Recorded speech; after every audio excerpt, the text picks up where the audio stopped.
What's up, agents? Element here. We've got a lot of intel regarding the coming patch 1.1 for Incursions, and I'm going to try to go over it all in this video. There's a lot to cover, but for the sake of time, I'm going to go through these as quickly as possible so you guys have the info you need going forward. The first thing that's coming is trading.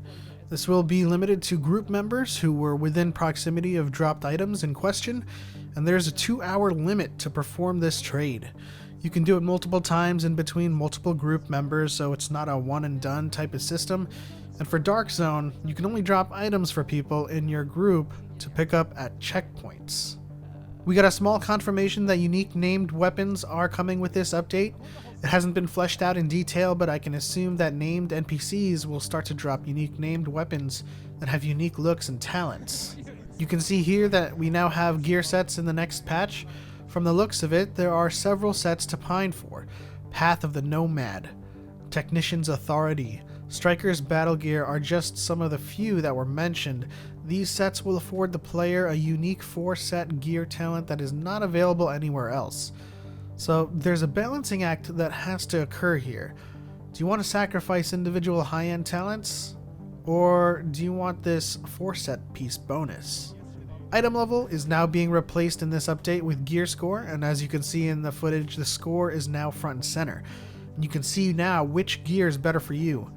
Gear score will also be displayed next to your name in groups when you're level 30, so you'll know exactly who you're grouping with for challenge modes or incursions. Daily and weekly assignments are dropping as well, which look like micro tasks that you can achieve anywhere in the world, so you can choose to do them individually or super efficiently while you're achieving other tasks like challenge mode.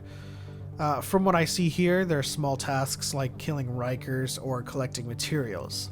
A new mechanic being added to the Dark Zone are supply drops. These are drops from the sky that happen roughly around every hour that drop exclusively unique and powerful loot that are protected by named bosses.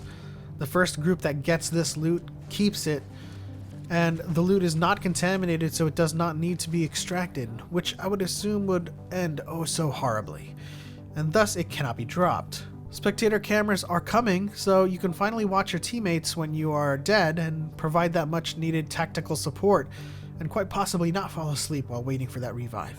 The incoming Falcon Lost incursion has 2 modes, hard and challenging. You can matchmake incursions, but it's highly advised to go with a pre-made group so that you can communicate, coordinate, and better focus on group synergy with loadouts so you aren't smashing your head against the wall with 3 other dudes with the same loadout as you, expecting smooth sailing. They do have recommended gear scores, and the challenging mode does have a required gear score, so you do not get matched with players who shouldn't be tackling that task to begin with. They will include weekly rewards for completing, which affords players a greater boon of loot, but you're not done there.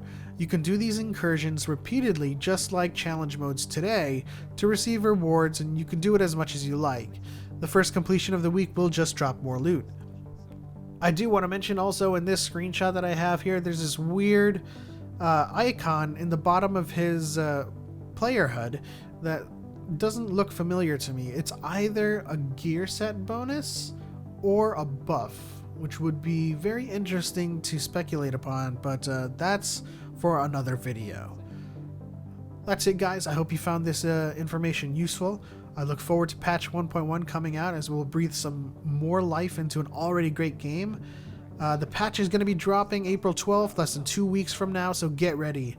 It was stated in today's stream that you'll need a full set of item level 31 gear in today's standards to complete. So get ready, buy those blueprints, get crafting, and I'll see you all later.